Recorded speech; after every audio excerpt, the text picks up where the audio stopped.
So in the days of the Wild West, when America was just beginning and they were populating the western parts of our country, there were those people that were called outlaws.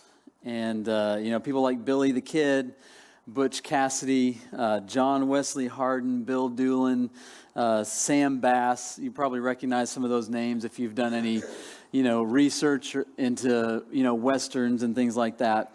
But if you walked into a town, you would often see a sketched picture with one of these guys' names on it, and the phrase underneath would be, wanted, dead, or alive, right? Wanted, dead, or alive.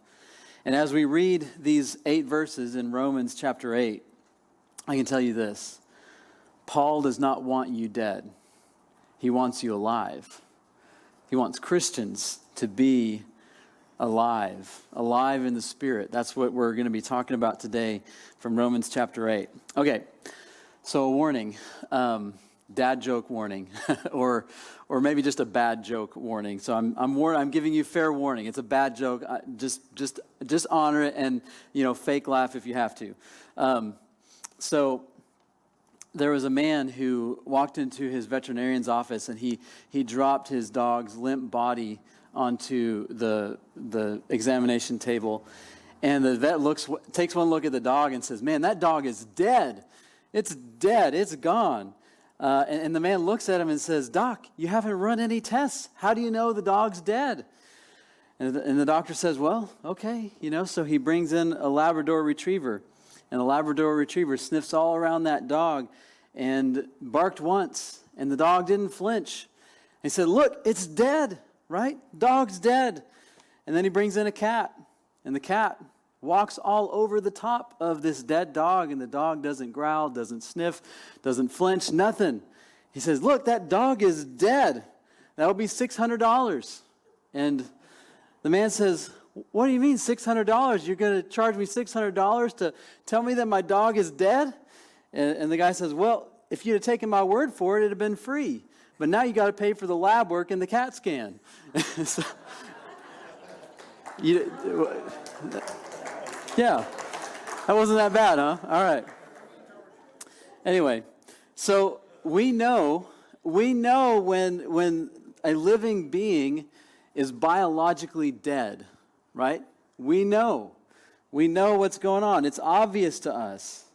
But how do we tell when a person is spiritually alive or dead? How do we tell? How do we know? And that's what this passage in Romans chapter 8, verses 5 through 13 is all about. So let's go ahead and read those verses again that David read for us already. He says, "For those who live according to the flesh set their minds on the things of the flesh. But those who live according to the Spirit set their minds on the things of the Spirit. To set the mind on the flesh is death, but to set the mind on the Spirit is life and peace." And so Paul starts by telling us how we know whether our minds are set on the flesh or on the Spirit. And it's pretty obvious what he's saying here, right? He says a mind set on the flesh equals death. If you're taking notes, you might want to write that down. A mind set on the flesh equals death, and a mind set on the Spirit is life and peace. I mean, we know people who are ruled by death, right? They're people who are angry. They're people who are frustrated. They are pessimistic. They're fatalistic. They're defeatist. It's always a no-win situation, right? It's not good enough. You're not good enough. I'm not good enough. We're all just going to hell in a handbasket, okay? I'm sorry if you take offense at that, but I hear people talk this way all the time, right? I hear people talk like this about our country and the direction it's going, it's going to be horrible for our kids and yada, yada, yada. And I hear too many Christians talking this way, right? But when you're focused on this, you're on the flesh. You are living in the flesh. You are focused on death. And you're like, well, what's flesh? What's flesh? Well, we've been talking about this like for the last several weeks, right? We've been talking about what flesh is. Based on what we've read in Romans, flesh is about the works of the law, right? It's about following the law. And whether you're enslaved to one of the evils of this world, or whether you are a self-righteous person who is proud of what you've accomplished, you are in the flesh, right? But for Paul, Jesus' arrival brings in this new age, one in which we can unite ourselves with the very Spirit of God. And it's through this unity with the Spirit that we find life and peace, right? It's not about the works of the law, right? The law brings death, right? The law, either you're enslaved to sin and you can't stop sinning, or you're a self-righteous person who thinks they're better than everybody else. Either way, you are in death, because you are committed to the work of the flesh, right? But for Paul, Jesus' arrival has brought in this possibility of unity with the Spirit where we find life and peace. And the age of the Spirit brings life because of who we are associated with. It's not about what we do. So he continues to work this out, verse 7. He says, "For this reason, the mind that is set on the flesh is hostile to God. It does not submit to God's law. Indeed, it cannot. And those who are in the flesh cannot please God. But you are not in the flesh. You are in the Spirit. And since the Spirit of God dwells in you, anyone who does not have the Spirit of Christ does not belong to him." You see, when our minds are set on the flesh, we are hostile to God. And this is the result, okay? This is the result. This isn't somebody who's going around shouting at the top of their lungs and cursing God and threatening God. And, I actually believe that God would rather have you interact with him that way than to just quietly and simply continue to sin or to depend on your own works to bring about your salvation, right? That's living in the flesh.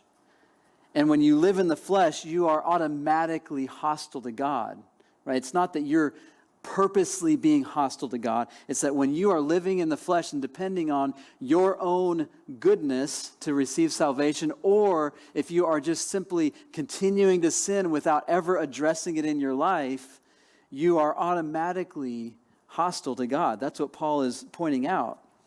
When our minds are set on the flesh, we are hostile to God. But Paul says, you are not in the flesh. That's not who you are. You don't get made by your own effort. Neither do you continue to sin. Romans chapter 6, right? Verses 1 through 4. You don't keep sinning so that grace can abound. That's not what we do. You're in the Spirit, and the Spirit is in you. So here's something I believe wholeheartedly. I believe wholeheartedly that the Spirit is in every Christian, but it is my belief that not every Christian is in the Spirit, right? The Spirit is in you, but not all of us have made the choice to also reciprocate and to be in the Spirit, to try to unify our lives and our hearts and our minds with the Spirit. And Paul makes a really scary statement at the end of verse 8. He says, ultimately, you don't belong to Christ if the Spirit is not in you. That's kind of a scary statement, right? But then he continues, verse 10. But if Christ is in you, though the body is dead because of sin, the Spirit is life because of righteousness. If the Spirit of him who raised Jesus from the dead dwells in you, he who raised Christ from the dead will give life to your mortal bodies also through his Spirit that dwells in you. See, the Spirit gives us life even while we are wasting away. And it's this weird paradox, right? I mean, even though the Spirit inhabits our bodies and we have freedom, the seeds of death are still in this body. Right? You aren't going to quit dying.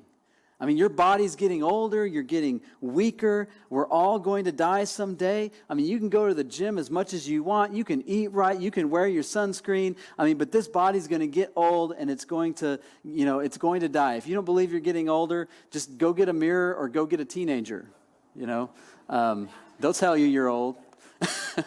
You guys tell me I'm old all the time, right? All right. They'll tell you how old you are. The Spirit gives us life even while we're wasting away. So let's read these last couple verses. Verse 12. So then, brothers and sisters, we are debtors, not to the flesh, to live according to the flesh. But if you live according to the flesh, you will die. But if by the Spirit you put to death the deeds of the body, you will live. See, you don't owe the flesh anything anymore. You don't owe the flesh anything. Now, this takes away some of our favorite excuses. And you probably know which ones I'm talking about. You probably use these excuses. Well, I've always had a temper because the temper's run in my family. How many people heard that? You heard that? How many people said that? I won't make you confess in here yet, but I mean, we use these excuses, right? It's just part of me, Well, guys just look, their eyes tend to wander. It's what they do. I can't help it. You don't owe the flesh anything anymore. Now, I've heard people say, well, I just have a hard time letting go of things. That's just the way I am. I was born that way. I just can't let go. But you don't owe the flesh anything anymore. Paul would say, hey, guess what? You may have been born this way, but you have been born again, right? You've been born again through Christ, and you now have a life that is ruled by the Spirit. You have new life in Christ. I love Galatians chapter 5, verses 24 and 25, where Paul says, those who belong to Christ have nailed the passions and desires of their sinful nature to his cross and crucified them there. Since we are living by the Spirit, let us follow the Spirit's leading in every part of our lives. Galatians 5, 24 and 25. Like, we're to follow the leading of the Spirit in every part of our life. That's what we're called to do. And so you may be sitting there right this moment and being like, I don't know how to connect the dots. What are you trying to say? So I want to end with a parable from Jesus. And then I want to spend just a little bit more time talking about the implications of this passage, because the implications of this passage are deep and they are hard to grasp. But I want to end with a parable. I want to start with a parable that Jesus told in Luke chapter 15, verses 11 through 32. I'm not going to read the parable. I'm just going to paraphrase it for you. So there's two sons of a wealthy landowner. The younger son goes to his father and he says, hey, Dad, give me my share of the inheritance. I don't want to be here anymore. I just want to leave. So give me my share of the inheritance. I want to go and do my own thing. And so the dad, surprisingly, agrees. He hands his son his share of the inheritance. And the son packs all of his belongings. He heads out, goes to Las Vegas. I don't know. Goes to a place where you can live wildly, right? And he lives wildly, partying it up until all of his money runs out. So he gets a job feeding pigs, which is horrific to think about if you're a Jew, because they don't want anything to do with pigs. They're unclean. He gets a job feeding pigs, but doesn't pay very much.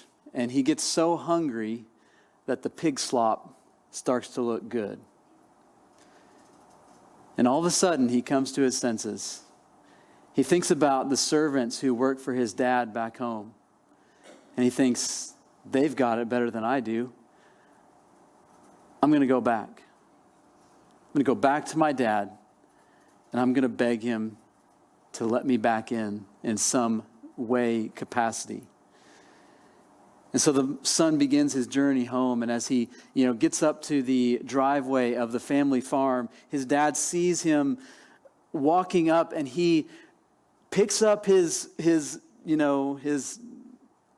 I don't know, not dress, but his robe that he's wearing, and he runs, which is completely undignified for a wealthy landowner. But he runs to his son, and he embraces him, and he kisses him. And the son looks at his dad, and he says, Dad, I'm no longer worthy to be your son. Just make me a hired servant. Just do that. Just make me a servant, because I'm just not worthy to be your son anymore. And his father will hear nothing of it, right? He won't hear anything about it. So he brings his son the finest robe, and he puts a ring on his finger, and he kills the fattened calf, and he shouts out to everybody, this son who was dead, he has returned to life. He was lost, but now he is found. Let's party. Let's celebrate. In the meantime, the older son is out in the field, working like a good son, as he's done his entire life. So he's out in the field working, and he comes home late because he's a hard worker, and he hears the party going on, and he asks a servant what's going on, and the servant says, well, your brother's back. He's back. And they've killed the fattened calf, and we're celebrating his return. And the older son is angry. And he won't even go into the party. And so his father finds out that he's outside, and he goes out to his older son. And the older boy has words for his father. He said, I've done everything you told me. I followed your orders to a T. And never once did you even give me a young goat to celebrate or feast with my friends. And yet when this son of yours, he doesn't say brother, he says, when this son of yours, who squandered your money with prostitutes, comes back, you celebrate by killing the fattened calf. The father looks at him and says, we had to celebrate. We had to celebrate. It's new life. This son who was lost is now found. He has returned. And that is where the parable ends. And I want to just point out that both of these sons are living in the flesh. One son is living in the flesh in Vegas, doing all the things that you do that you're not supposed to do. Drinking, sleeping with prostitutes, doing drugs, doing all the gambling, whatever it is, right? One son is living in the flesh in that capacity. The other son is a self-righteous son who thinks that he can earn his father's approval by what he does. But they're both living in the flesh. And this father is inviting them to a party where they belong not because of their works of the flesh, but because of who they are. They are his sons, and they're welcome at the party, right? And that's where we are. We're not invited to the party because of the works of our flesh, and we're not excluded from the party because of the works of our flesh. We're invited to the party because of who we are, right? And we're given freedom. We're given the Spirit. We're given joy because of that gift of the Spirit. So I want to spend just a little bit of time thinking about the implications of this. Think about who Paul is writing to in Romans. He's writing to Christians. Therefore, if you're a follower of Jesus, you really need to think about this. And this is for you. If you're a follower of Jesus, or if you're not a follower of Jesus, or if you're considering choosing to follow Jesus, or if you're a new follower of Jesus even, this isn't necessarily for you, but this is for you Christians who have been Christians for a long time. This is who Paul's talking to. And there are many people in our churches in America today who call themselves Christians and yet never show any kind of transformation or change in their lives. There are many who sit in pews all across our nations on Sunday, but they are still dead. And that's what Paul is trying to do. He's trying to wake these Christians up. You're living on the coattails of your parents' faith. You haven't made your faith your own. They assume that they are Christian because they come to church every week, or because they fight for a Christian nation, or because they fight against abortion, or because they fight for the correct political party. But they don't look to sit in the vicinity of the Spirit. They don't spend time in the Word and time in prayer so that they can be changed, so that the flesh no longer holds sway in their lives. In Romans chapter 12, and we'll get there maybe next year, in Romans chapter 12, Paul talks about what true worship is, right? It's about being transformed.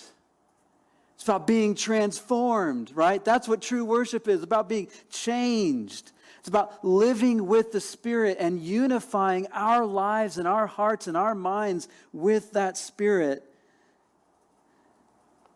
And Paul's hope for the Christians of Rome and for the Christians of Cordell, Oklahoma, is that we would be alive in the Spirit. That He would be in you, changing you, transforming you, giving you life, giving you joy, giving you peace. And this is how we are truly alive. So my final question: are you dead or are you alive? Because God wants you alive. Wants you alive in the Spirit. Let's stand and sing together.